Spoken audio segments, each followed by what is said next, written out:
C5 app download ചെയ്യൂ. കാണൂ മുഴുവൻ എപ്പിസോഡുകളും സൗജന്യമായി.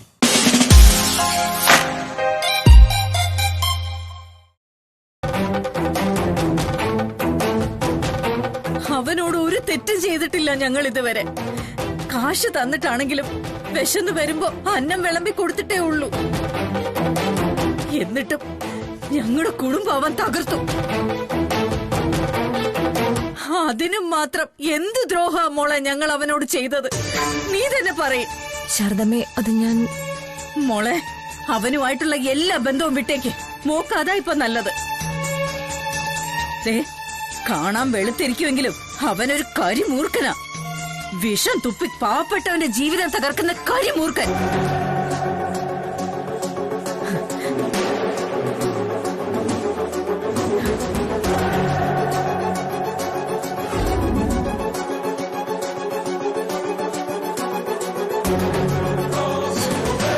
ഇത്രയൊക്കെ ശാപം കിട്ടാൻ വിഷ്ണുവിന് എന്തിനാവും ശാരികയുടെ വിവാഹ നിശ്ചയം മുടക്കിയത്?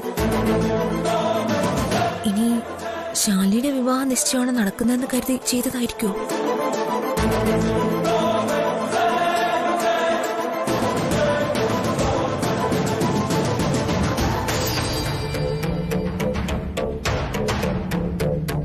എന്തായി? വിഷ്ണുവിനെ കിട്ടിയോ നിനക്ക്? ഇല്ലമ്മേ, കിട്ടിയില്ല. എന്തു പറ്റി നിനക്ക്? ചെറിയൊരു പരിഭ്രമം പോലെ.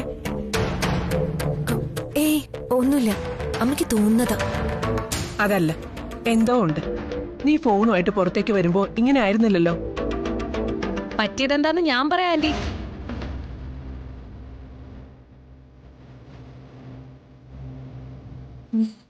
ഇപ്പോഴത്തെ അറിഞ്ഞുവല്ല. പറയട്ടെ? മോള് പറയേ. പ്രീതി ഒരാള് ഫോൺ ചെയ്ത് കണ്ണു പൊട്ടുന്ന ചീത്ത പറഞ്ഞു, അത്ര തന്നെ. എന്റെ മോളെ ചീത്ത പറയാനോ? അതാരാ?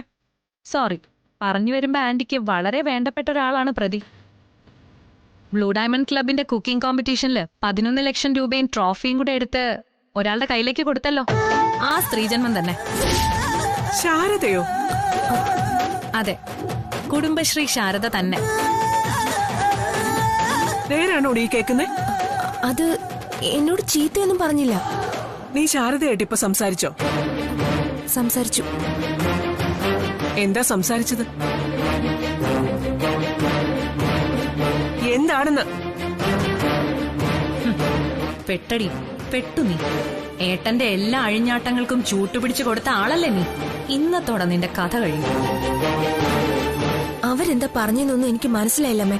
മൊത്തം ഒരു ബഹളായിരുന്നു. നമ്മൾ ഇതിനൊക്കെയുള്ള സ്വാതന്ത്ര്യം കൊടുത്തിട്ട് ആന്റി ഇതൊക്കെ. കിച്ചണിലെ മഹാറാണി എന്നൊക്കെ പറഞ്ഞ് തലയിൽ കയറ്റി വെച്ചപ്പോ ആലോചിക്കണമായിരുന്നു ഇങ്ങനെയൊക്കെ സംഭവിക്കുമെന്ന്. കൈയും നീട്ടി ഇവിടെ ഈ നടയിൽ കാശിനു വേണ്ടി ഇരന്ന് കയറി ഇറങ്ങിയവള ഈ ശാരദയെന്ന് കേട്ടിട്ടുണ്ട്. അതേ ശാരദ ഇന്ന് സത്യഭാമയുടെ മോളെ ചീത്ത വിളിച്ചെങ്കിൽ നാളെ സത്യഭാമയും വിളിക്കും. 100 തരം ഉറപ്പാ.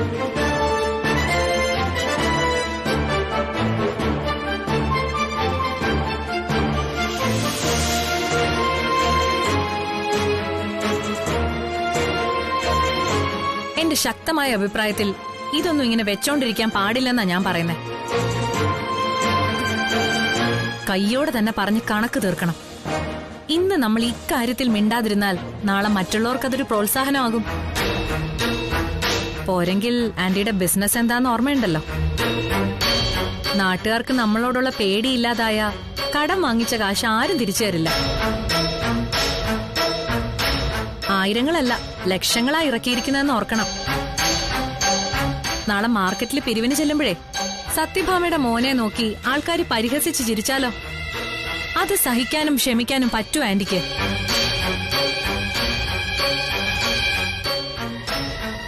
ജോസേ, വണ്ടി എടുക്ക.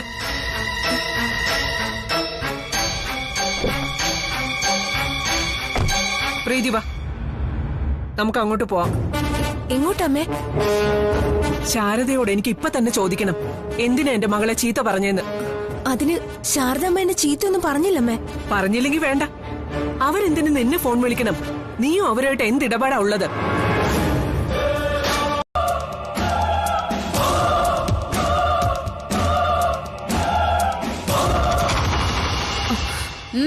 എന്തു വേണം?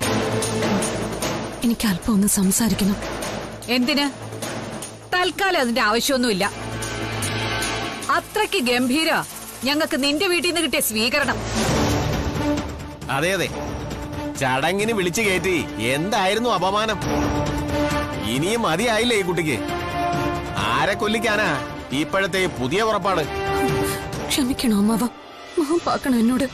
ഞങ്ങള് പ്രതീക്ഷിച്ചതല്ല അവിടെ നടന്നതൊന്നും. ഞങ്ങളുടെ കുട്ടിയെ പട്ടിയെ പോലെ തല്ലിച്ചതച്ചിട്ട് ഇനി മാപ്പാക്കാനോ?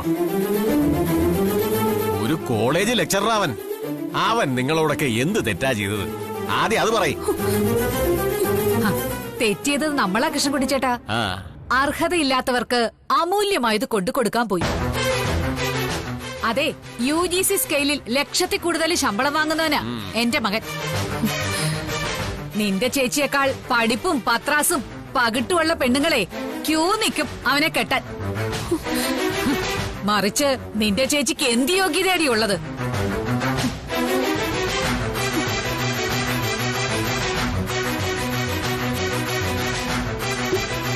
പഠിപ്പുണ്ടോ? ജോലിയുണ്ടോ? അത്ര വലിയ സൗന്ദര്യമുണ്ടോ? പാരമ്പര്യമോ സ്വത്തുവകയോ സ്വന്തമായിട്ടോ? ഒന്നുമില്ല, ഒന്നും. നിന്റെ വീടും ചുറ്റുപാടും വന്ന് കണ്ടപ്പോ ആകെ കൊള്ളാമെന്ന് തോന്നിയത് ആ കുടുംബമാ. അതിന്റെ മഹിമയും ഞങ്ങൾക്കിപ്പോ മനസ്സിലായി. ഇപ്പോഴതേ റൌഡികളും തെമ്മാടികളും കയറ് നിരങ്ങുന്ന ഒരു വീടാണെന്ന്.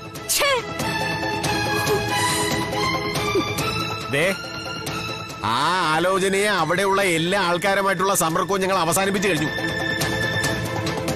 മേലാൽ നീ ഈ നടപ്പടി കയറി അകത്ത് വരരുത്. നിനക്ക് പോവാം. അയ്യോ, അങ്ങനെ പറയല്ലേ. ഞാൻ ചെയ്ത തെറ്റിന് എന്തിനു ചേച്ചി ശിക്ഷിക്കുന്ന? ശിക്ഷ എനിക്കായിക്കോട്ടെ. പ്ലീസ്, നിങ്ങൾ ഈ വിവാഹത്തിൽ നിന്ന് പിന്മാറരുത്. കൈകൊപ്പി അപേക്ഷിക്കാൻ ഞാൻ. ഈ കണ്ണീരും തുഴലൊന്നും കണ്ട് ഇവിടെ ആരുടെ മനസ്സിലാകാൻ പോകുന്നില്ല കേട്ടോ. ഇത് ഞങ്ങളുടെ കുട്ടിയുടെ ഭാവിയുടെ കാര്യമാ. കുട്ടിക്ക് പോകാം. പ്ലീസ്, മാപ്പാക്കണം, പൊറുക്കണം. ദയവ് ചെയ്ത് നിങ്ങൾ ഈ കല്യാണത്തിൽ നിന്ന് പിന്മാറരുത്. പ്ലീസ്. ഞാൻ ചെയ്ത തെറ്റിന് എന്റെ ചേച്ചിയെ ശിക്ഷിക്കരുത്. രക്ഷിക്കണം. ഒരു പെൺകുട്ടിയുടെ അപേക്ഷ. പ്ലീസ്. എഴുന്നേക്ക്, മതി കരഞ്ഞത്.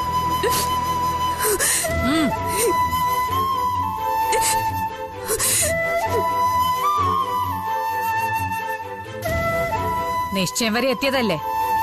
ഒരു പെൺകുട്ടിയുടെ ഭാവി ചവിട്ടി അരച്ച് കളയണമെന്നൊന്നും ഞങ്ങൾക്കില്ല. നോക്കട്ടെ ഞങ്ങൾക്ക് ഈ ബന്ധം തുടരാൻ പറ്റുമെന്ന്. രാജീവിനെ കൊണ്ട് തന്നെ ശാരികയെ വിവാഹം കഴിപ്പിക്കാൻ പറ്റുമെന്ന് നമുക്ക് ശ്രമിച്ചു നോക്കാം. തൽക്കാലം നീ സമാധാനപ്പെടാൻ നോക്ക്.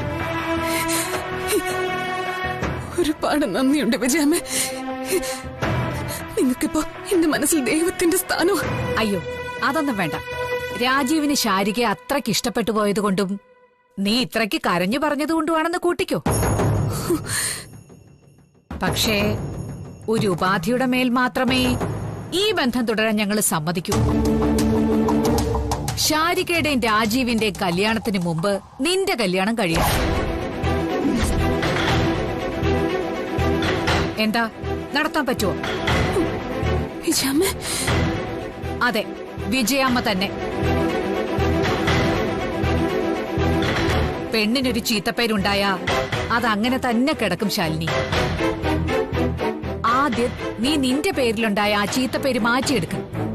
അതൊരു വിവാഹത്തിലൂടെ മാത്രമേ നടക്കൂ. അതുകൊണ്ട് നീ ഉടൻ വിവാഹം കഴിക്കും.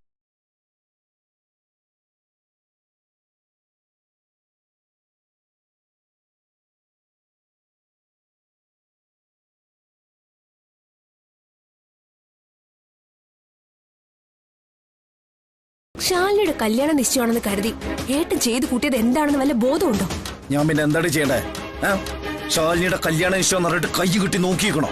എന്റെ പൊന്നേട്ടാ, ഏട്ടൻ ഇനി കഥ അറിയാതെ കോമാളി ആവല്ലേ. അവിടെ നടന്നത് ശാലിനിയുടെ കല്യാണ നിശ്ചയമാണെന്ന് ഏട്ടനോട് ആരാ പറഞ്ഞത്? പിന്നെ ഏട്ടാ അവിടെ നടന്നത് ശാരികയുടെ വിവാഹ നിശ്ചയ. അതാ ഏട്ട കൊളാക്കിയത്. ശാരികയുടെ? അതെ.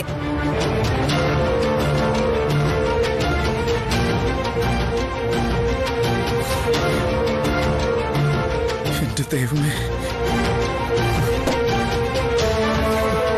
കാര്യം അറിയാതെ എടുത്തു ചാടിയിട്ട് എന്തെല്ലാം കുഴപ്പങ്ങളാ ഏട്ടൻ വരുത്തി വെച്ചിരിക്കുന്നത്.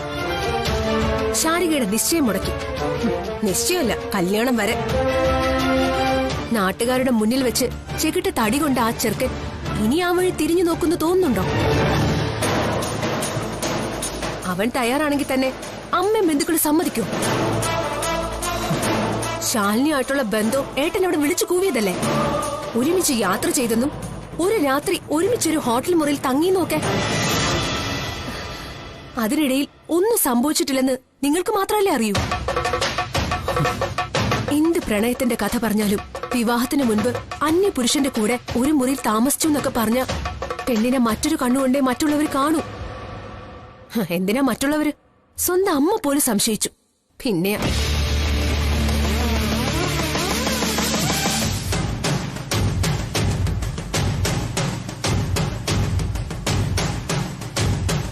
ഒരാൺതുണി ഇല്ലാത്ത വീടാത്. ആ 4 പെണ്ണുങ്ങൾക്ക് ഇനി ആ നാട്ടുകാരുടെ മുന്നിലുള്ള വില എന്താണെന്ന് ഏട്ടനൊന്ന് ആലോചിച്ച് നോക്ക്. ഇതിനൊക്കെ പുറമെ അമ്മ ഇത് അറിയുമെന്ന് ആലോചിക്കാനുള്ള സാമാന്യ ബുദ്ധി പോലും ഇല്ലാതായി പോയല്ലോ ഏട്ടന്. എന്റെ ദൈവമേ. അല്ല, നിന്നെ എന്തിനാ ശാരദാമ്മ വിളിച്ചത്? അവർക്ക് എവിടുന്ന നിന്റെ നമ്പർ? അത് അവരെന്നെ വിളിച്ചതല്ല, ഞാൻ ശാലിനിയുടെ ഫോണിൽ അങ്ങോട്ടാ വിളിച്ചത്. അത് അറ്റൻഡ് ചെയ്തത് ശാരദാമ്മയാ.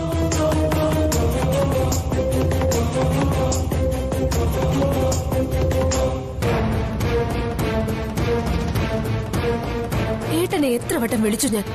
ഫോണൊന്ന് അറ്റൻഡ് ചെയ്യാനുള്ള മര്യാദ പോലും കാണിച്ചിരുന്നെങ്കിൽ ഇവിടുത്തെ കുഴപ്പങ്ങളെങ്കിലും ഒഴിവാക്കാമായിരുന്നു. ശാലിനിയുടെ കൂടെ ആയതുകൊണ്ടാ ഏട്ടൻ ഫോൺ അറ്റൻഡ് ചെയ്യാത്തതെന്ന് കരുതിയാ ഞാൻ അവളുടെ നമ്പറിൽ വിളിച്ചത്. അത് സുസ്മിത മറിഞ്ഞു നിന്ന് കേൾക്കുന്നത് ഞാൻ ശ്രദ്ധിച്ചില്ല. അവളത് വിഷ്ണുവേട്ടനും ശാലിനിക്കെതിരെയുള്ള ഒരായുധമാക്കി. ശാരദാമ്മ എന്നെ ചീത്ത പറഞ്ഞു എന്നറിഞ്ഞ അമ്മ തീർച്ചയായും പോയി ചോദിക്കുമല്ലോ. അങ്ങനെ വിഷ്ണുവേട്ടന്റെയും ശാലിനിയുടെയും ബന്ധം പൊളിക്കാനാ അവള് ലക്ഷ്യമിട്ടത്. എല്ലാത്തിനും വഴിമരുന്ന് ഇട്ടുകൊടുത്തത് ഏട്ടൻ തന്നെയാ. ആ രാജേശ്വരി പറഞ്ഞത് ശാലിനിയുടെ വിവാഹ നിശ്ചയം നടക്കുന്നു. ഞാൻ അവിടെ ചെന്നപ്പോ കണ്ട കാഴ്ചകൾ ഏതാണ്ട് അത് ശരിവെക്കുന്ന പോലെയായിരുന്നു. എന്റെ ഏട്ടൻ ഇത്രയ്ക്ക് ബുദ്ധിയില്ലാതായി പോയല്ലോ. അവരെ വിശ്വസിക്കരുതെന്ന് അമ്മ അടക്കമുള്ളവരോട് ഏട്ടൻ തന്നെയല്ലേ പറയാറുള്ളത്? നമ്മുടെ നന്മയ്ക്ക് വേണ്ടി ആ രാജേശ്വരി എന്തെങ്കിലും ചെയ്യോ? അവര് കുളം കലക്കി മീൻ പിടിക്കാനാ ശ്രമിക്കുന്നതെന്ന് ആലോചിക്കാനുള്ള സാമാന്യ ബുദ്ധി പോലും ഇല്ലാതെ പോയല്ലോ എന്റെ ഏട്ടന്. എന്തായാലും രാജേശ്വരി സുസ്മിതയെ ആഗ്രഹിച്ചതുപോലെ എല്ലാം നടന്നു.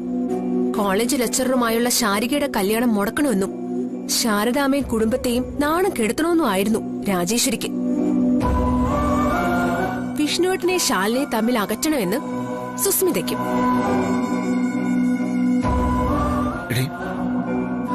ഞാൻ പോയിട്ട് മാപ്പ് പറഞ്ഞാ മതിയോ? മാപ്പ് പറയാം. പക്ഷെ ആ കുടുംബത്തിന് അവിടുത്തെ പെൺകുട്ടികൾക്കും ഉണ്ടായ മാനനഷ്ടത്തിന് പകരം വെക്കാൻ എന്തായിട്ടും കൊടുക്ക? നിശ്ചയത്തിന് വന്ന് ആ രംഗങ്ങൾക്ക് സാക്ഷ്യം വഹിച്ച ഓരോരുത്തരുടെയും വീടുകളിൽ പോയി വിശദീകരിച്ചു കൊടുക്കുവോ എന്താ സംഭവിച്ചെന്ന്? ഇനി അങ്ങനെ ചെയ്താൽ തന്നെ അവരത് വിശ്വസിക്കുവോ?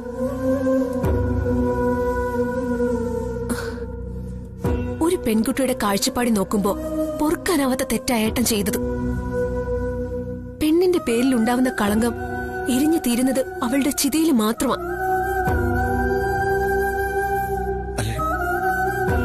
ഞാനിപ്പോ എന്താ വേണ്ടേ? അമ്മയുടെ എല്ലാം തുറന്നു പറഞ്ഞാലോ? നേരത്തെ കാട്ടിയതുപോലെ എടുത്ത് ചാടല്ലേ ഏട്ടാ. സംഭവിക്കാനുള്ളത് സംഭവിച്ചു, തിരുത്താൻ പറ്റില്ലല്ലോ. ആത്മാർത്ഥമായിട്ട് പറഞ്ഞ ഇതൊന്നും നടക്കില്ലായിരുന്നു ഈ വീട്ടില്. ഞാൻ പറഞ്ഞത് അനുസരിച്ചിരുന്നെങ്കിൽ. നിങ്ങളുടെ അമ്മയോട് പലവട്ടം ഞാൻ പറഞ്ഞതാ ഈ നാട് വിട്ടു പോവാൻ. അതിന് തക്ക പ്രതിഫലവും കൊടുക്കാന്ന് പറഞ്ഞു. എന്നിട്ട് ഒരു വാശി പോലെ ഇവിടെ തന്നെ കടിച്ചു തൂങ്ങായിരുന്നു ശാരദ. എന്നിട്ടിപ്പോ എന്തായി? മൊത്തം ദുരന്തത്തോട് ദുരന്തം, അത്ര തന്നെ.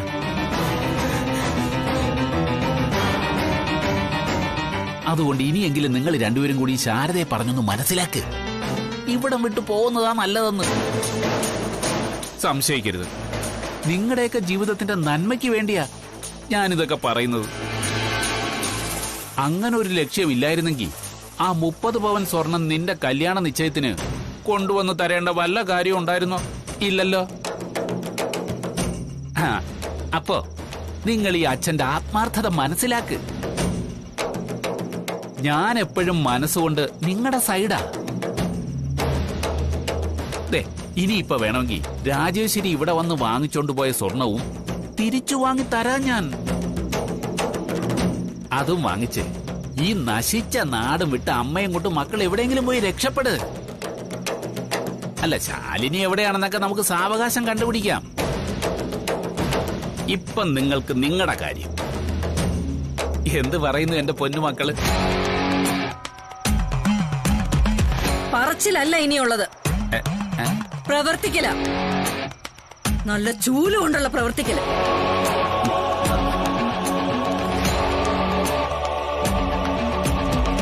ഇറങ്ങണോ വെളിയില്? എടോ, ഇറങ്ങിപ്പോവാൻ. ശാരദ, നിങ്ങളുടെ നന്മയ്ക്ക് വേണ്ടിയിട്ടാ ഞാൻ. ഇനി ഒരു അക്ഷരം മിണ്ടരുത് താൻ. ഈ താലിക്ക് ഞാനൊരു വില തരുന്നെന്ന് പറഞ്ഞിട്ടുണ്ട്. പക്ഷെ ഈ അവസരത്തിൽ ഞാനതങ്ങ് മറക്കുക. താൻ ഇനി ഒരു അക്ഷരം മിണ്ടിയ ഈ ചൂല് കൊണ്ട് തന്നെ മുഖത്തടിക്കും ഞാൻ. ശാരദ, ഞാൻ ആരാണെന്ന് മറക്കരുത് നീ. താൻ ആരായാലും ഒരു ചുക്കുമില്ലടോ എനിക്ക്. അളിയന്റെ കാര്യം തീരുമാനമായി. സർവ്വതും നഷ്ടപ്പെട്ട് നിൽക്കുക ഞാനിവിടെ. ഇത്രയും കാലം നിങ്ങൾ ചെയ്ത ദ്രോഹങ്ങൾ പലതും കണ്ടില്ലെന്ന് വെച്ചു. പക്ഷെ സ്വന്തം മക്കളെ നഷ്ടപ്പെടുത്തിയിട്ട് ഒരു ത്യാഗത്തിനും തയ്യാറല്ല ഇനി. ഈ ലോകത്തെ സകല പൊന്നും പണ്ടവും കാൽക്കൽ കൊണ്ടുവന്ന് വച്ചാലും ശാരദയും മക്കളെയും ഇവിടെ ജീവിക്കും, ഇവിടെ തന്നെ.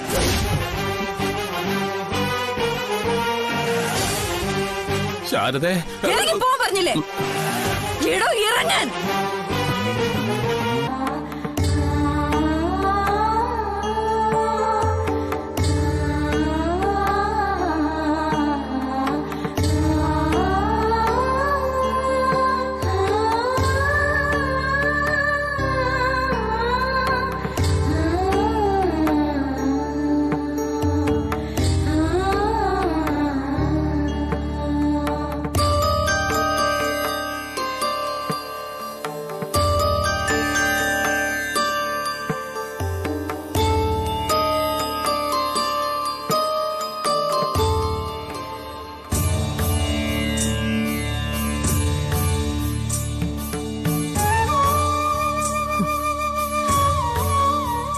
ദേവി, ഞാൻ കാരണം മുടങ്ങിയ ശാരികേച്ചിയുടെ വിവാഹം നടക്കണം. രാജീവ് സാറുമായിട്ട് തന്നെ. അതാ എന്റെ പ്രാർത്ഥന. നടത്തി തരണേ ദേവി. അവിഷ്ടവരതായിനി.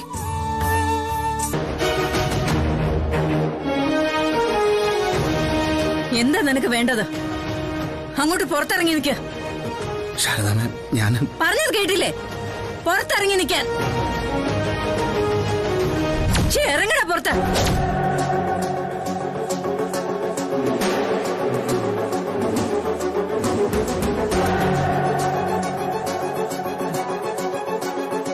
ഒരമ്മയും അച്ഛൻ ഉപേക്ഷിച്ചു പോയ 2 പെൺകുഞ്ഞുങ്ങളുണ്ട് ഇവിടെ ബാക്കിയായിട്ട്.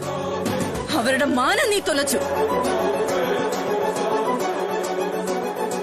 ഞങ്ങളുടെ കുടലിലുള്ള മജ്ജയും മാംസവും ചോരയും കൂടി വലിച്ചു കുടിക്കാനാണോ നീ ഇവിടേക്ക് വീണ്ടും കയറി വന്നേക്കുന്നത്? നിശ്ചയത്തിന് വന്ന ഒരു പയ്യനോട് പെരുമാറേണ്ട രീതിയിലാണോ അവൻ മോനോട് പെരുമാറിയത്? അതും ബന്ധുക്കളുടെ നാട്ടുകാരുടെ മുന്നിൽ വെച്ച്. ഞാൻ പറഞ്ഞില്ലേ, അവനെന്തോ മാനസിക വൈകല്യം ഉണ്ട് ശാരദാമേ. ശാരിക എന്തിനാ ഇങ്ങനെ അപമാനിക്കുന്നതെന്നായിരുന്നു എന്റെ ആദ്യത്തെ സംശയം. പിന്നീടാണ് മനസ്സിലായത് അത് ശാലിനി ഉദ്ദേശമാണെന്ന്. ഇപ്പോഴും മനസ്സിലാകാത്ത ഏക കാര്യം, എങ്ങനെയാണ് അവൻ ഇത്രയും അടുപ്പം നിങ്ങളുടെ കുടുംബമായിട്ടുണ്ടായിരുന്ന? ഇവിടെ ഹോട്ടലിൽ ഭക്ഷണം കഴിക്കാൻ വന്നുള്ള പരിചയമാണ് സർ. മിക്കവാറും കൂട്ടുകാരുടെ കൂടെയായിരിക്കും വരുന്നത്. ആദ്യമൊക്കെ എല്ലാവരോടും സംസാരിക്കുന്നത് പോലെ ശാലിനി അയാളോടും നല്ല അടുപ്പത്തിൽ സംസാരിച്ചിട്ടുണ്ട്. ഒരു തവണ അയാൾ അമ്മയ്ക്കൊരു സാരി സമ്മാനമായി കൊണ്ടുവന്ന് കൊടുക്കുകയും ചെയ്തു. അന്നം തരുന്നൊരമ്മയ്ക്ക് അന്നം കഴിക്കുന്ന മകന്റെ സമ്മാനം എന്നൊക്കെ പറഞ്ഞപ്പോ കണ്ണു നിറഞ്ഞ് ഞാനങ്ങ് വാങ്ങിച്ചു പോയി. പക്ഷെ അതുടുക്കാനുള്ള പ്രായമല്ലാത്തത് കൊണ്ട് ഞാൻ തന്നെ അവനെ കൊണ്ടത് ശാലിനിക്ക് കൊടുപ്പിച്ചു, ഒരു സന്തോഷത്തിന്. ഇപ്പൊ രണ്ടാമതൊന്ന് ആലോചിക്കുമ്പോ അതൊക്കെ അവൻ ഒരുപക്ഷെ തെറ്റിദ്ധരിച്ചു കാണും. പറഞ്ഞിട്ട് കാര്യമില്ല. സത്യം പറഞ്ഞ അവന്റെ ശരിക്കുള്ള പേര് പോലും ഞങ്ങൾക്ക് അറിയില്ല മോനെ. അതാണ് അതിന്റെ വിരോധാഭാസം. അല്ല, അപ്പം അയാളുടെ ജോലി? ഒരു റബ്ബർ എസ്റ്റേറ്റിന്റെ മാനേജർ എന്നാ പറഞ്ഞിട്ടുള്ളത്. ഞങ്ങളെ ഒരിക്കൽ ആ എസ്റ്റേറ്റ് കാണിക്കാൻ കൂട്ടിക്കൊണ്ടു പോയിട്ടുണ്ട്, എന്നെയും കുഞ്ഞേച്ചിയും.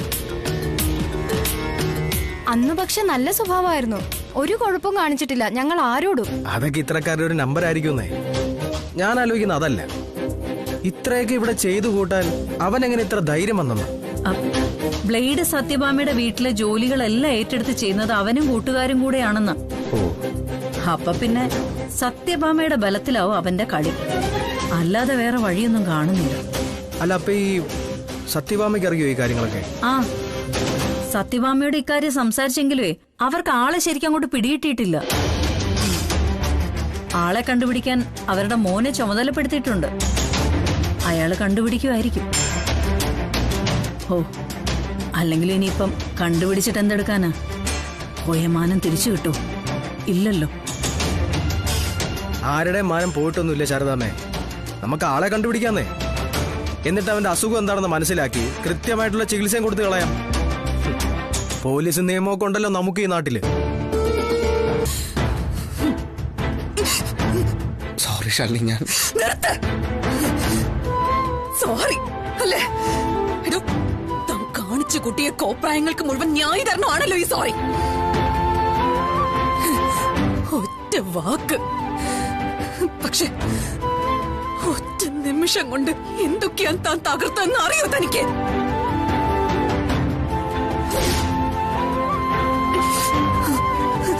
ആ നിമിഷം വരെ സന്തോഷം കൊണ്ട് മനസ്സ് നിറഞ്ഞു നിൽക്കായിരുന്നു ഞങ്ങളുടെ ആ കൊച്ചു വീട്. എന്റെ ശാരികേച്ചിക്ക് മനസ്സിന് ഇഷ്ടപ്പെട്ട ഒരാളുമായിട്ട് വിവാഹ നിശ്ചയം. അതായിരുന്നു അച്ഛൻ പോലും തുണക്കില്ലാത്ത ഞങ്ങളുടെ കുടുംബം നേടുന്ന ആദ്യത്തെ കുഞ്ഞു വിജയം. പക്ഷെ ഒരു മതയാനയെ പോലെ കയറി വന്ന് താൻ അതെല്ലാം തല്ലി തകർത്തു. അതോടെ തീർന്നുവല്ല.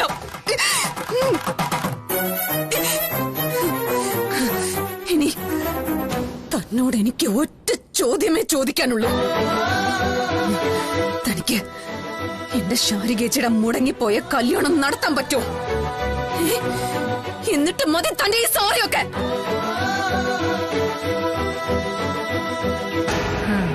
അത് മുടങ്ങിയോ? അടിപൊളി. തീർന്നില്ല തന്റെ ഈ സോറിയുടെ കഥ. രാജീവ് സാറിനും കുടുംബത്തിനും മനസ്സിലുണ്ടായ മുറിവുകളൊക്കെ ഉണക്കാൻ പറ്റുമോ തന്റെ ഈ സോറി കൊണ്ട്? സമൂഹത്തിന് മുന്നിൽ അവർക്കുണ്ടായ നാണക്കേടിന് പരിഹാരമാവോ തന്റെ ഈ സോറിക്ക്? തലേന്ന് രാത്രി കൂടി എനിക്ക് ഭക്ഷണം വാരി തന്ന ആളാ എന്റെ സ്വന്തം അമ്മ. അമ്മ എന്നെ മുഖത്തടിച്ച് ഇറക്കി വിട്ടത്. മുറിഞ്ഞു പോയ ബന്ധവും വിശ്വാസവും എനിക്ക് തിരിച്ചു പിടിക്കാൻ പറ്റൂ തന്റെ ഈ സോറി കൊണ്ട്. മറ്റുള്ളവരുടെ ജീവനോ ജീവിതത്തിനോ വില കൊടുക്കാത്ത തന്നെ തേടി ഏത് നിമിഷവും ശത്രുവിന്റെ ഒരു കത്തിമുന പാഞ്ഞു വരും. പിന്നെ ശേഷ ജീവിതം മുഴുവൻ കൈകാലുകളില്ലാതെ താൻ കട്ടില്ല.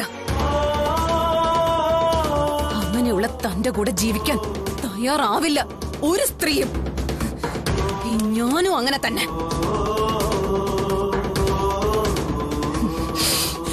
ഏതായാലും താനിപ്പോ മുന്നിൽ വന്ന് ചാടിയത് നന്നായി. ഉത്തരം പറയാനുണ്ട് എനിക്ക് തന്നോട്.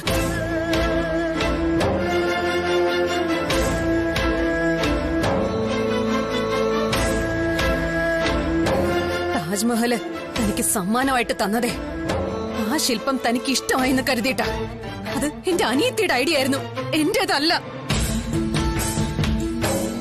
അത് കിട്ടിയ ഉടനെ ഷാജഹാൻ ചക്രവർത്തിയായി താൻ സ്വയം സങ്കല്പിച്ചെങ്കിൽ അത് തന്റെ തെറ്റ്. എന്റേതല്ല.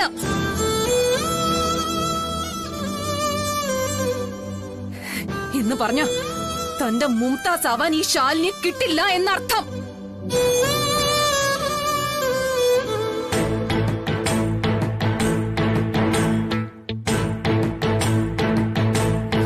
പിന്നെ ശരിയാ, നാഗർകോവിലിന് പോവാൻ KSRTC ബസ് സ്റ്റാൻഡിലേക്ക് വണ്ടിയൊന്നും കിട്ടാതെ വന്നപ്പോ ഞാൻ തന്റെ സഹായം തേടി.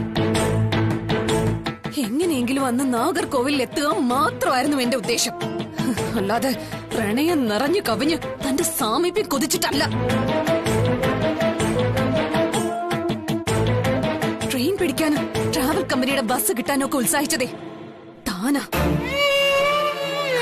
അല്ല, താനെന്താ എന്നോട് പറഞ്ഞ് ബസ് കയറ്റി വിട്ടിട്ട് അങ്ങ് പൊക്കോളാന്ന്? എന്നിട്ട് താൻ പോയോ? പറയേ. നാഗർകോവിലില് സ്വന്തം ഇഷ്ടപ്രകാരം താൻ എന്റെ കൂടെ വന്നു. അവിടെ ചെന്നിട്ട് ഹോട്ടലിലെ റൂം എടുക്കാൻ നിർബന്ധിച്ചത് ആരായിരുന്നു? താൻ. ഒരു റൂം മതിയെന്നും അത് എന്റെ സേഫ്റ്റിക്ക് വേണ്ടിയാണെന്നും പറഞ്ഞതേ താനായിരുന്നു. പകല് ചേച്ചിന്റെ മുന്നിൽ വന്നൊരു പ്രകടനം നടത്തിയിട്ട് പോയില്ലേ? കൂടുതൽ ആലോചിച്ചപ്പോ നിങ്ങളെയൊക്കെ വന്നൊന്ന് കാണണമെന്ന് തോന്നി. അത്രേ ഉള്ളൂ.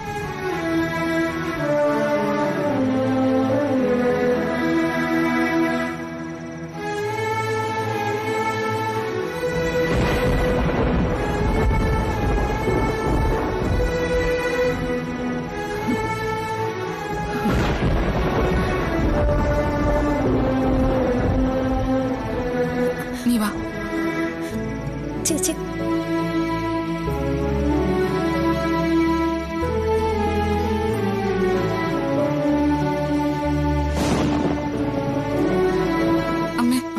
അമ്മ വിളിക്കമ്മേ. അമ്മ വിളിച്ചാ മതി, അവൾ അകത്തേക്ക് വരും. ആരെ വിളിക്കാൻ? കുഞ്ഞേച്ചി വന്നത് അമ്മ കണ്ടില്ലേ? അമ്മയല്ലേ കുഞ്ഞേച്ചിയെ കാണണമെന്ന് പറഞ്ഞ് ഇന്നലെ മുഴുവൻ കരഞ്ഞോണ്ടിരുന്നത്. അത് ഇന്നലെ. ഇപ്പൊ നീയൊക്കെ വന്ന് ഭക്ഷണം കഴിക്കാൻ നോക്ക്. ഈ ജന്മം അമ്മയ്ക്ക് എന്നോട് ക്ഷമിക്കാൻ പറ്റുമെന്ന് തോന്നില്ല. ഇവിടുന്ന് പോകുന്നതാ നല്ലതെന്ന് തോന്നുന്നു. ഇരിക്കങ്ങോട്ട്. ഇരിക്കാൻ. അമ്മ പ്ലീസ്, ചേച്ചി അവിടെ. നീ കഴിക്കുന്നുണ്ടോ ഇല്ലയോ? എന്നാ ഇരിക്കെ.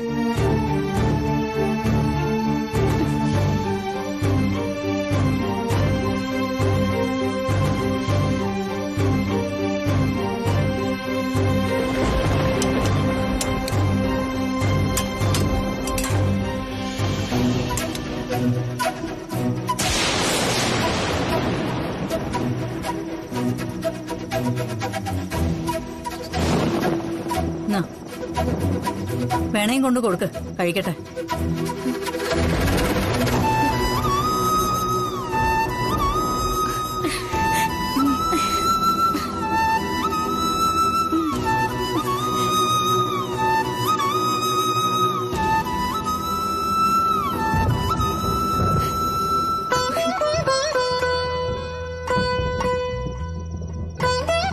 കുഞ്ഞേച്ചി ദാ കഴിക്ക്, അമ്മ തന്നതാ.